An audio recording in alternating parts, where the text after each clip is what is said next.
it really pains me to see teenagers influencing other teenagers in this way more, I think, than seeing adults influencing in this way, because teens are so young. And I just think about the uphill battle that I had and how long it eventually took me to fix my habits.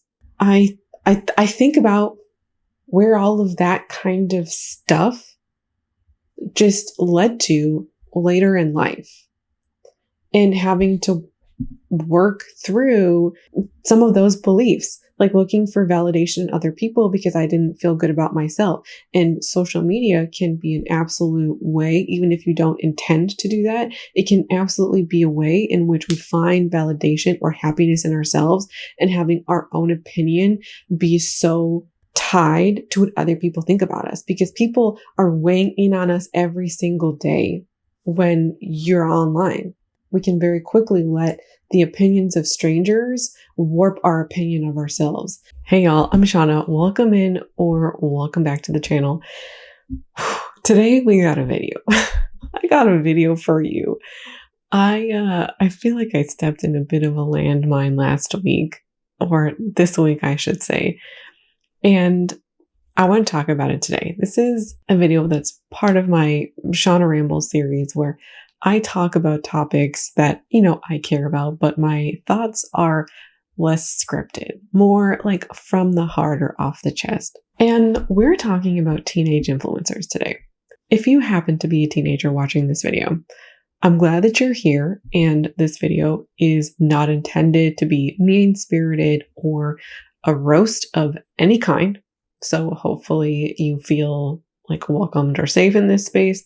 We're going to talk about the complicated nature of teenagers being influencers or wanting to be influencers online.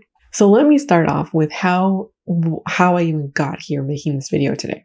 I have been working on a Shein video, and it's technically, it's all been filmed and I've been editing it. And this is where some of the story comes into play. So part one is me talking about Shein, a critique of Shein as a brand and as a marketplace.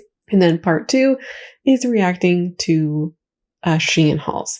So after I finished editing this video once, I was feeling a little uneasy about the first two TikToks, because I included them because I believed these girls to be 18 or older, like to be college age. I was feeling uneasy about the two TikToks, and I wanted to confirm that these girls were indeed college age, and I wasn't just making some kind of assumptions, because I guess in a way I was. So I went to both of their pages. I had to do some scrolling. I found out that one of them is like 16, 17, and then the other one was 17, potentially 18, but more likely 17 at the time of her filming her video. And I went, oh. So I put that video on hold, and I was deciding what to do about it. And I had this huge moral conundrum about talking about girls, like high school age girls, online. I'll start off with the initial why I was torn, and then get into talking about more of the complicated nature of teens being online. Part of the conundrum I was having was that one of the girls that I was initially featuring, she is a very big influence. She has over 1 million subscribers. She's closer to 2 million than 1 million. And she does a lot of shopping content. And I saw videos from her talking about how like shopping is her hobby, or making jokes about that more like, and just showing a lot of haul content, a lot of shopping content. She absolutely contributes to overconsumption, and she promotes overconsumption or she idealizes it because of her status as an influencer. Like, she is so big and she is living a life that many people her age would want for themselves and covet. That is a big part of the issue that I was like, maybe I can keep this in the video. Maybe I can talk about that. And my critique of this video was not totally out of the normal. And while like a critique is a judgment, I did not feel like my critique was rude. But I still feel like if I'm going to talk about overconsumption with teens, somebody who is 16, there is way more to consider than does she contribute to overconsumption. And I also feel like the way in which I would want to talk to a teenager, even a teenage influence, would probably be different than how I would want to talk to an adult influencer. Like, I really think about potentially people finding her from my video and maybe like making comments about her or just like critiquing her. And she must be in some way like used to critique comments or negative comments because she's so big. I know how many I get, and I am a fraction of her size. I can only imagine how many she gets. And I know how I struggle with it. And I am like nearly double her age. I can only imagine the difficulty, or perhaps even, the difficulty that she might experience dealing with her comments. And I wouldn't want to contribute negatively to that. So if I were to make a video about her or featuring her in it or other people her age, I would want to think the approach would be different. The other girl was like slightly older than her, and she's currently going off to college, which is why I'm not sure if she's 18 or not. And I was maybe a little bit more torn about her. The other girl felt very black and white because I believe her to be 16, but the other girl felt a little bit less black and white because she is of like college age and is heading off to college. And I have a video I intended to make talking about dorm halls. And in that video, I think it's a bit inevitable to talk about somebody who's going to be 17. And so I have framed that video with a dialed down critique and to come from more of a place of like, I'm your big sister. Let's tackle overconsumption or potentially bad advice from somebody who has experience in this area and like really wants to help you make good choices. I don't think every moment is necessarily a place for critique. And I feel like that is a moment where like we could have an entertaining conversation about things and be a little bit less critical and perhaps more welcoming. So I'm like, all right, this video I think is going to be forthcoming. And I also had a bit of a crisis of faith about that video of like, should I even make it if I'm going to be talking about people who could be potentially be under 18? And that led to this whole like philosophical discussion about, is it okay to talk about people, showcase their image or their likeness, even if like names are blurred or like channels are blurred, or I've made it as difficult as possible to find people? And if it's is okay, how to go about doing that. Initially, like when I was thinking about making this a for kids video, my initial policy would be to like blur the faces of everybody who was under 18. I don't think that people who are like maybe high school age, I don't think their presence online is the same as younger children being online. I think there is a difference. And one of those differences comes down to like autonomy and consent.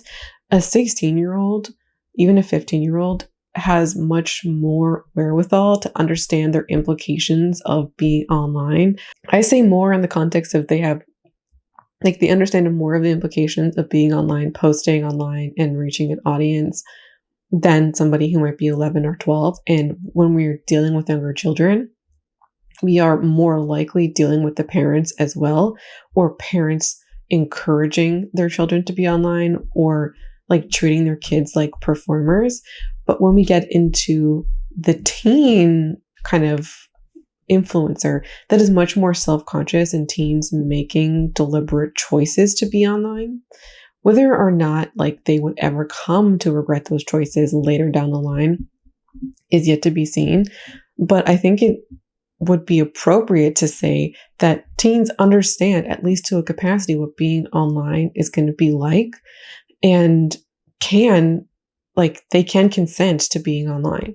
So we have different, I think, slightly different issues or slightly different concerns with children being online and teens being online. With teens being online, we do have, like, especially when teens get bigger, we do have the way that they impact their peers as like potential quagmire, or I should say, it's more complicated because of influencing young people who may not have a lot of money or who are just maybe coming into some money, like maybe working their first jobs or working, maybe like they're about to enter college and perhaps getting a job in college and dealing with, owning money for the first time. Influencing teens to overconsume is a problem in the fact of teens being so young and potentially influencing people to like covet and desire the acquisition of stuff and owning so much stuff and setting people up for problems down the line. Like if you covet or you're materialistic, you covet wealth and you covet owning a lot of things, and this is what you desire. Those are beliefs that you can be developing or you are developing 15, 16, 17, and then use those beliefs and hold them into adulthood. And I am case in point. I am somebody who spent as much money as possible when I was a teen and into my early 20s. I didn't have debt, but I spent all my money. I went shopping all of the time, and I developed really shitty beliefs about money and really bad habits with money that weren't maybe a problem when I was 18 or 19. So it wasn't a problem at the time, but they were habits that became a problem because I still held them once I was no longer 18 or 19. So in this case, I'm thinking less about the influencer and I'm thinking more about people who are of that age watching. It really pains me to see teenagers influencing other teenagers in this way more, I think, than seeing adults influencing in this way, because teens are so young. And I just think about the uphill battle that I had and how long it eventually took me to fix my habits. I genuinely don't want other people to go through that. I also developed such toxic coping mechanisms to deal with my stress and difficult emotions. And college, even high school, are full of stress and difficulties. It's a hard time balancing grades and social life and all the components that you would want to have. And also navigating being a young person, which is so freaking hard and confusing when you're trying to figure out life. And then you develop these shopping habits that are really terrible coping mechanisms. And then you don't deal with your emotions and your stress because you're shopping instead and you're avoiding them. And then you get to be 25, 26, 27 and realize you haven't dealt with shit for the past decade. Maybe not decade at that point, maybe 5, 6, 7 years. I know what that experience is like. And I know what dealing with all of that emotion, all of that fallout felt like. And it could have been different. It absolutely could have been different. I really think about that when I see teens influencing other teens, and you have 17, 18-year-olds who are like, oh my God, I want to buy a car. I want to get this. I want to have that. I want to have closets full of clothes. And then they orient their whole life to haul stuff and to just acquire more goods. And maybe they're fine on the other end, but maybe they're not. You don't know at 17 or 18. And that's factor number one. Factor number two, I think about are the influencers themselves and putting yourself online. So when it comes to clothing hauls, most especially hauls in which people are not trying stuff on, you could say it's a clothing haul. It's not really a big deal. I do beg to differ with the clothing haul because let's just be frank for a second. There are creeps online. There are older men who watch these videos or use these videos to attempt to find other videos in which young girls or even women are dressed in ways that they find appealing. I'm trying to be as not gross as possible here, but that whole situation is nasty. I do not want in any kind of capacity to get any of these creeper nasty men to these girls' pages. When you have teenagers who are, let's say, they are like trying on their bandeau tops or trying on their bikinis, and they assume that they're reaching other people their age, they might be, and that might be 80% of their audience, 90% of their audience, 99% of their audience. But when you put your image online, you cannot control how other people use it or view it. And no, nobody, none of these girls or women deserve to be sexualized online. Period. Like, you wearing a bikini does not merit you being looked at or sexualized by anybody, let alone creeper men. So don't get it freaking twisted, y'all. I'm not saying that. I'm saying that you can't control who views your content and what they think about that content. That's the primary reason why I myself would never or have never put myself in bathing suits or bras online. It is not inherently a sexual act to like wear a bra and like showcase it, most especially if you're like reviewing it for other people. You can be providing legitimate advice, right? Like, this fit well, or fit like this, or if you have a chest like mine, then this is my review. I cannot control how other people view my body. And so I choose just to not even go there.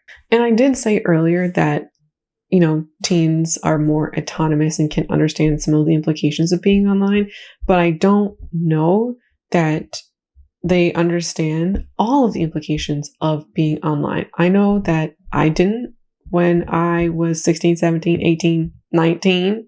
Editing shot here, I wanted to say a couple words before we move on from this subject. Number one, I really don't think that people would be using my content in order to find like bikini try-ons, but it is possible. And even if there is, I should say more, is that there's a non-zero chance. And because there's a non-zero chance, I just taking an abundance of caution, and I would rather be labeled as overcautious in this situation than undercautious. Number one. Number two, if you're somebody who is online, I encourage you to, number one, consider whether you even want to have a public profile, because you can have a private profile on Instagram and TikTok, have a cute grand old time with your friends, and be in a safe space that you have nearly 100% control over. And that's great. It's when you turn your profile public that you lose like nearly all of your control over who views your stories or your content and what they do with it.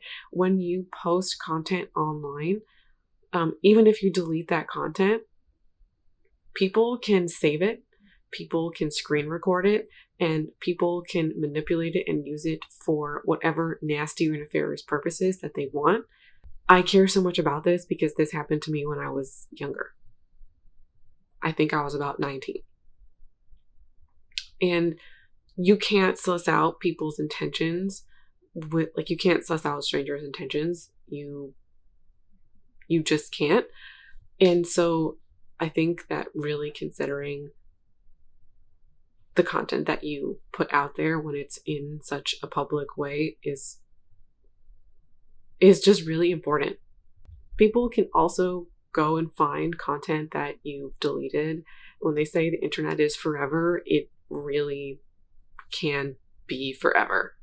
And I have such a heavy sigh because I don't really feel like these are things that you should be having to consider at 16, 17, or 18. Let alone ever, And when I say influencing culture has embedded into our society and social norms, and when I say people are taking risks as a result, this is what I mean. Like putting your potential safety or mental health below getting views and, getting into the TikTok algorithm. That's it for now. Back to the video. I grew up in the era of the stranger danger, and I feel like that is far less far less common and far less talked about now. Like, the early 2000s on the internet was truly like the Wild West, and so much heinous activity and like grooming and such was happening at that time. And I'm not trying to say it's disappeared, but I feel like the fear and discussion of these things has kind of gone away. And the internet, I feel like, because there are safeguards now, not that they are perfect, that the internet is kind of treated much more like a safer space. I'm not saying everybody everywhere treats it like a safe space, but I feel like it is treated more of a safe space than it was 15 to 20 years ago.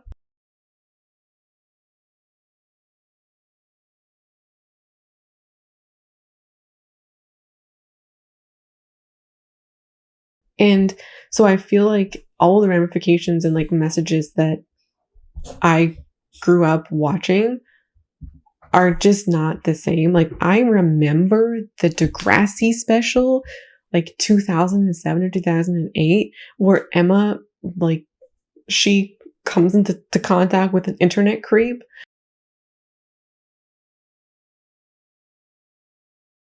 And also, I feel like because of influencers being so prominent and being such like a culturally accepted norm, it has encouraged people to take risks that they might not have taken 15 to 20 years ago, and also made it more of a covetable job or a covetable entity that people, like, there are more people who are willing to take the risk, perhaps even more teens, more people putting their profiles on public. If I wasn't doing stuff online, I wouldn't have a public profile. Like, on Instagram too, I have mine public so people can talk to me or reach out to me or send me clips and stuff. That's case in point. And when I say that teens may not fully understand the implication of being online, I mean other things as well. Like, posting content that in a few years you might regret posting. You don't have to be a teen to regret this kind of stuff. Being older doesn't inherently make you less susceptible to mistakes. We make mistakes so much throughout life, but I do feel like the younger we are, the less experience we have. The older we are, the more experience we have. I have seen young girls, 16, 17, 18, who are sharing problematic beliefs online. I don't know how else to call it but problematic. I've seen many young girls. By the way, I don't know what it is about like the 17-year-old girl who loves a Shein haul.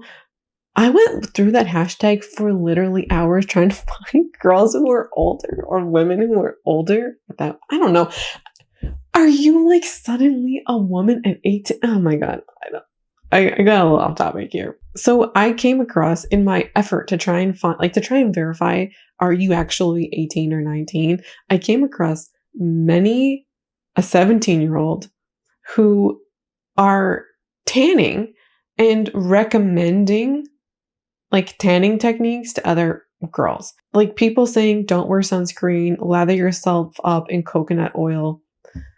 This is a problem because we're recommending young girls to go outside and not just like go outside for a walk, but tan for hours to become as dark as possible. And then creating this, you can become as tanned as me if you follow this method, and creating this like envy or covetability of wanting to be as tanned as her and like following her method. And skin cancer is truly a problem. Like, we have so much data that links sun exposure with skin cancer. This is a well-established link that has been around for decades.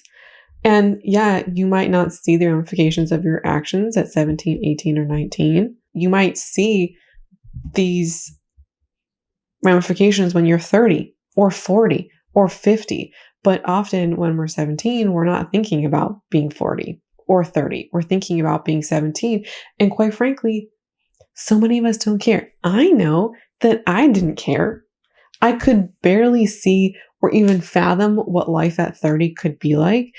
And if I did fathom life at 30, it would not be this. This is not bad or good. It's just not what my 17-year-old brain would have assumed. I've also seen posts from young girls, again, one that stood out a lot was saying that, yes, my mood depends on how skinny, tan, and blonde I am. Your value as a person, like even if we mean it as a joke, there's still going to be people out there who are going to be like, yes, like being skinny means everything. And I know this as well firsthand.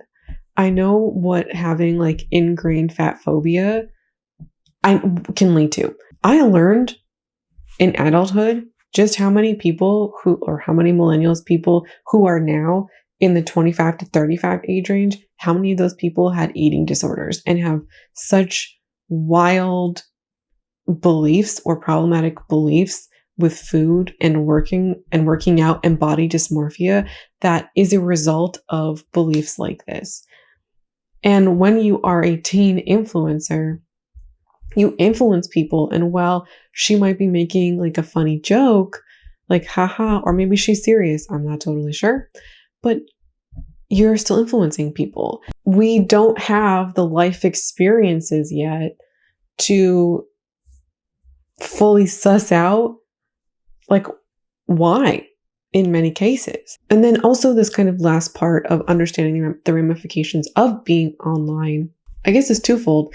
Number one would be posting stuff that you would not want your future self would not love to see. There was a time when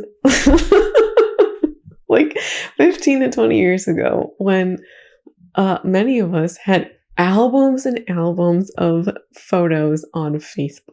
Oh, documenting our lives on Facebook. I guess it's similar to how teens are documenting their lives on TikTok now. I think a lot of folks who were, the Facebook generation, where that was like the only social media or like the biggest one, went through a phase of privating all of your high school and college photos because they're so cringe, or they're just doing stuff that your current self doesn't love.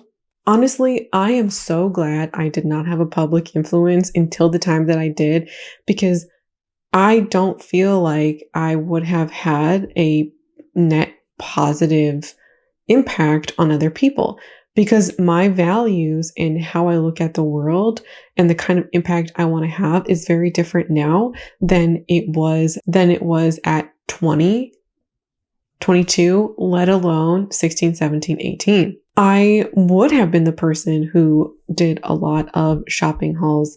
I would have shown all of my hundreds and hundreds of makeup acquisitions and my constant hauling on Forever 21. I would have been somebody who promoted the excitement of getting new things and the pleasure of getting new things and influencing other people to overconsume, which is not something that I personally value anymore. And I think about the kinds of shit that I posted between the ages of 17 and 19, a lot of drinking, not a lot of underage drinking, but some underage drinking, and like promoting that to people.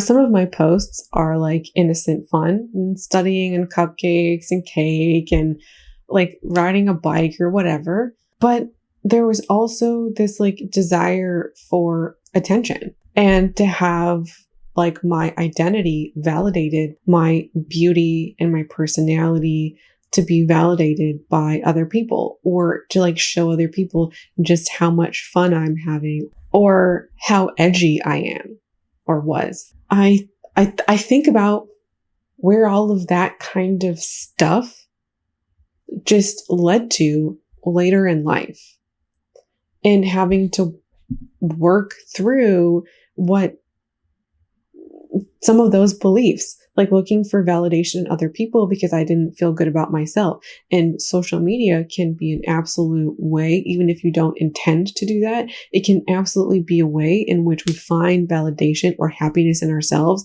and having our own opinion be so tied to what other people think about us, because people are weighing in on us every single day. When you're online, we can very quickly let the opinions of strangers warp our opinion of ourselves. It's something that I struggle with now as an adult with a fully formed, functioning brain with tons of life experience behind me. I truly can only imagine what that feels like at 16, 17, 18. And so it can be very easy to fall into some of these traps of letting your self-esteem and your self-worth come from other people and what they think about you, which doesn't have to be like about your beauty or your body. It could even be about your thoughts and expressions, or things like consumption, right? Like you might want to post more, feel good about what you're doing because people are liking what you're doing, and then you feel good about yourself. And it's much harder to develop your own thoughts and feelings about yourself and really build a self-esteem and self-worth that comes from you internally when you are online. That's also why I didn't want to share these videos of these young girls, because I don't want to like contribute negatively to that. And also why I feel like if I do my dorm video, it needs to come with a certain lens of like, let's help each other out. And I feel like that's okay. And I feel like that's going to have a positive impact. At least I hope. There was something else I wanted to say, but I have since blanked, and maybe editing Shauna will remember and can insert it at this point. Editing Shauna here. Throughout this video, we've talked about negative comments, hate comments, and also having yourself validated online, whether that's through your friends and peers or strangers online. And all of this has the potential to lead to negative mental health consequences. I'm not saying it's gonna, or that it does, but that it can. And I hope that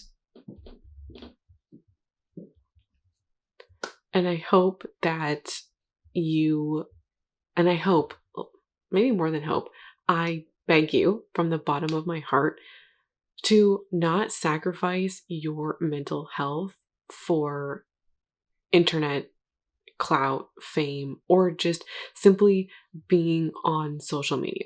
Social media and dealing with all of these factors is tough enough as people who have full-time jobs, let alone teens. So if you feel like you are experiencing negative mental health consequences, please do not hesitate to reach out for help, whether that's your best friend or a parent. Like, truly reach out to somebody, please. I am begging you. I have unfortunately seen where this can lead. I have seen people struggle alone, and I've had people in my own life take their own lives because of their experiences online and it just being too much. Your life is so precious. Please, please take care. That's the discussion for today. It's not a complete discussion of everything teen related or everything we could possibly talk about with consuming content online from other teenagers or being a teen online. Maybe this is part one of a discussion. At the very least, it's part of a discussion. And if you happen to be a teen watching this, I hope that this video was entertaining or thought-provoking, perhaps. I would like to hear from you, most especially if you are a teenager. I don't think that, being a teen online is inherently a terrible thing, because you can find a sense of community and hearing advice and opinions, and like seeing your peers go through stuff while you go through stuff can be cathartic, but it's also not devoid of its problems. And this video, again, there is good things about these kinds of relationships or these kinds of things, but that was not the goal of the video. So that's everything for me today. Thank you so much for being here. I would love to hear from you in the comments, and I hope to see you again around here soon. Bye.